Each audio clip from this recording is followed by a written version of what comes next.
ঘরে যদি এরকম একটা আম থাকে তাহলে কোনো কথাই নেই। এই আমের ভিতরে এখন আমি মিশ্রণ করব। এই আম দিয়ে যে এত সুন্দর একটা পিঠা বানানো যায়, আপনার পরিমাণ মতন আপনি দেবেন এখানে।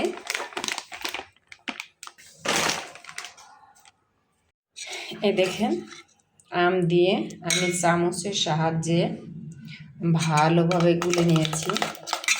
আপনার পরিমাণ মতো আপনি গুলে নেবেন। এখানে আম দিয়ে আমি এখানে আরও একটু পানি দেব।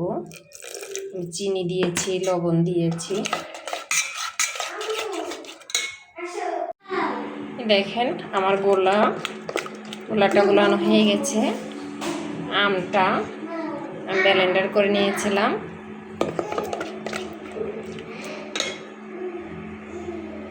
এইদিকে আমি তেল গরম করার জন্য বসিয়ে দিয়েছি।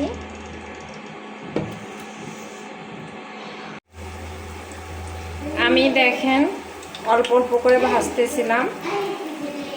এখন আমি উল্টিয়ে দেব একটা চামচের সাহায্যে।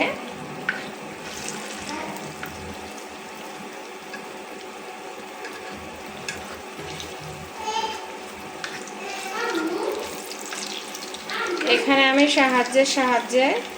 চামচের সাহায্যে আমি সব পিঠাগুলো উল্টে দিচ্ছি।